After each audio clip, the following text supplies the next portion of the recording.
General Motors CEO Mary Barra delivered some shocking details earlier this week at the 2022 Milken Conference, speaking with interviewer Andy Serwer. He actually started off by commending GM on its earnings results, calling the most recent report a nice, solid, strong quarter.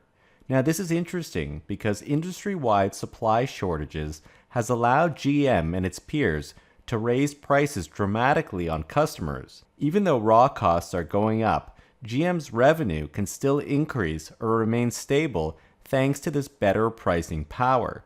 However, something is brewing below the surface that appears to make these so-called solid financial results misleading for GM's future. In the first 3 months of 2022, General Motors' U.S. sales actually fell an astounding 20%. GM's executive vice president, Steve Carlisle, stated that our ability to meet pent-up demand improved dramatically thanks to a tremendous effort by our supply chain and manufacturing teams to keep our plants operating at close to normal levels. However, these normal levels don't exactly seem to line up with a 20% sales decline. Furthermore, the company had over 273,000 vehicles in inventory, meaning at dealerships or in transit, which is actually a 74,000 vehicle increase over the last quarter, and the trend continues to go up. While GM says that they expect inventories to remain low, they only sold about 512,000 vehicles in the quarter. So for a company that's having trouble meeting pent-up demand, there sure are a lot of vehicles in inventory, and it's strange to see inventory continue to increase if supplies are so desperate. If we compare this to Tesla had record sales in Q1, growing deliveries at 68% year over year and growing sequentially as well. Yet Tesla had just 3 days worth of inventory, the lowest level in the last year, potentially the lowest level we've ever seen Tesla have while they've been producing a meaningful number of cars. And this is also something that greatly boosts profit. Elon Musk has commented in the past that cars just sitting on the lot add millions of extra dollars in costs. So Tesla actually appears to have so much demand that they can't handle it.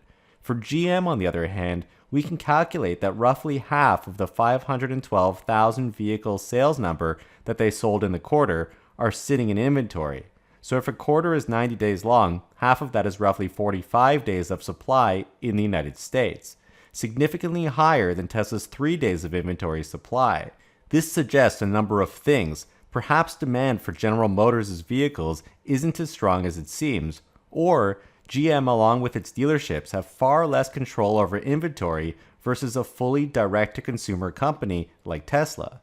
CEO Mary Barra was also asked about the direct-to-consumer model during the Milken interview, and she responds by saying that dealerships are a strategic asset because they have the relationship with the customer. And in the same sentence, she goes on to say that GM's offerings will be what the consumers want. But in fact, the dealership model appears to be more of a liability for GM because, as Mary Barra says, it's the dealers that have the customer relationship, not GM itself. General Motors doesn't in fact know what the consumer wants, and that displays itself in other areas of their business. For instance, GM is looking to introduce 30 different vehicle models by 2025. This doesn't even count the different variations that each model could have. But this includes vehicles like the Hummer EV, Cadillac Lyriq, Chevy Silverado, Equinox, the Chevy Blazer, and even more that GM hasn't released yet. It's almost like GM is taking on so much, but there hasn't yet been any positive impact to their results, having sold roughly 400 EVs in the quarter. They almost have more different types of models than actual unit sales. Conversely, Elon Musk has stated that Tesla will be making just one model for each major category, a strategy that mimics Apple's iPhone as compared to the multitude of flavors from other handset makers. Having just a small number of vehicles to focus on allows the engineering teams to add more features into a single car and truly make it the best vehicle for many different applications instead of having a separate vehicle for each use case. Fewer vehicles are far easier to manage, especially in a world that is becoming increasingly connected, And this is turning out to be obvious when looking at Tesla's app software, which according to JD Power from just a few days ago, leads the pack in mobile EV apps. Tesla only needs to add functionality to support 4 different vehicles currently. Imagine a GM app which will need to be tailored for 30 different models and needs to be developed within the next 3 years. Right away, this gives Tesla's software team a big leg up over its competition. And by the way, stop using Yahoo Finance, stop using Google Finance, and have a look at our website, themarketisopen.com, where we have instant stock quotes and financial data going back 10 years, and it's all freely available. Now, what's even more worrisome is that over 99.9% of General Motors' sales still come from internal combustion engine vehicles. They sold about 400 EVs in the quarter, up from 26 cars in the fourth quarter of last year, but a 95% drop year over year. So while currently the environment is being favorable to the automakers with high prices for any type of car, there are a number of factors that could spell disaster should the environment change. The first being that a Fed-induced recession could actually crush vehicle demand, especially ICE vehicles, which are expensive to operate. With today's inflated gas prices, consumers are looking to move to electric more than ever before.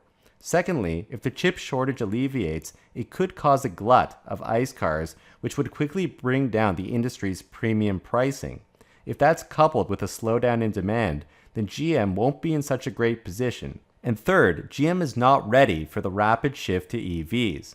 They are planning for just 50% of their fleet to be electric by 2030. If any competitors scale EVs before them, perhaps Tesla comes to mind, then the EV makers will absorb all of the sales from the fading ICE business.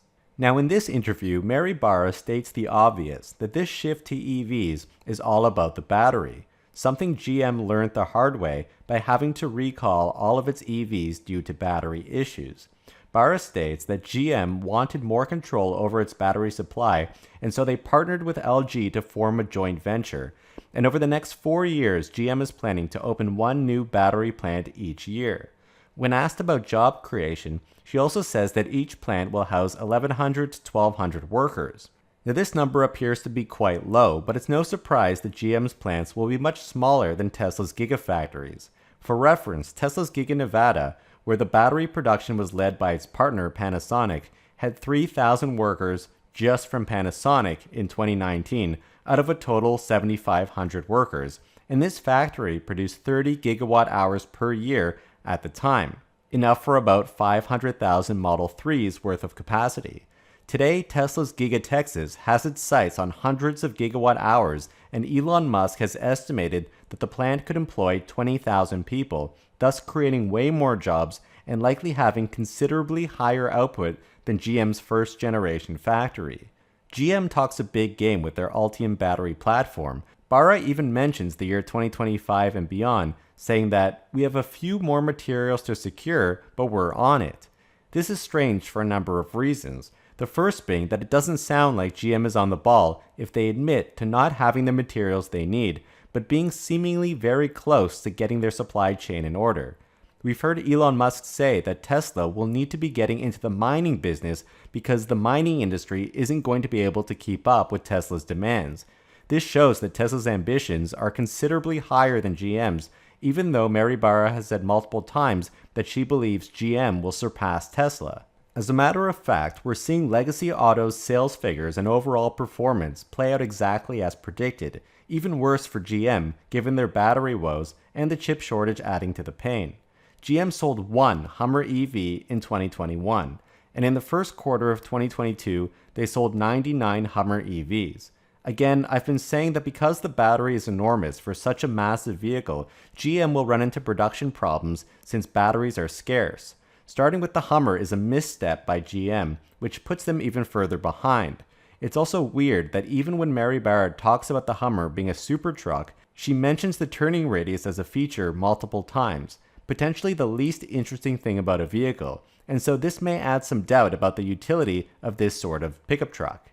Andy Serwer also asked about competitors in the pickup truck space, including Tesla's upcoming Cybertruck, and Mary Barra starts by saying that GM has sold more trucks than anyone collectively over several years now. This is like saying that Nokia sold more phones than anyone else leading up to the year 2007, just before the iPhone came out. We're looking towards the future, not the past. And again, she subtly states that this makes GM well positioned to offer choices in the truck market to give customers what they want. This sounds like a positive thing, but as previously mentioned, more different versions adds complexity and will slow down GM's manufacturing and software development velocity, especially at a critical time during this historic shift to EVs. Now, most interestingly is that from Tesla's perspective, we've heard that competition is coming for many years now. At any time, the traditional automakers could easily copy Tesla and ramp up EV production. I mean, we're talking about Ford and GM, Volkswagen, Toyota, companies that know how to make cars. However, it looks like GM is now confirming that making electric vehicles, and especially shifting their entire production to electric, is far more difficult than anyone besides those who follow Tesla thought. GM says that in the US, they will be fully electric with their light-duty vehicles by 2035. That's in 13 years from now, and that ambitious goal is again only for the US and only for light-duty vehicles. Shockingly, GM thinks that the solution for heavy-duty vehicles is hydrogen fuel cells. This may come out of the realization that their battery packs are not very efficient and their vehicles themselves aren't very efficient either. Part of the reason may be that GM hasn't created any new vehicles yet. They keep slapping batteries into vehicle bodies that they already have, that were designed with fossil fuels in mind. So this lack of innovation has led their calculations to show that hydrogen fuel cells are better than batteries for heavy-duty applications. In many cases, hydrogen is actually more expensive than even gasoline. But among other issues, this means that GM, which lacks a charging network for electric vehicles, will also need to build out new infrastructure for hydrogen fueling stations. They may be in for a rude awakening when Tesla's electric semi-truck proves to be significantly cheaper to operate and far more convenient to charge when it hits the market in high volume next year.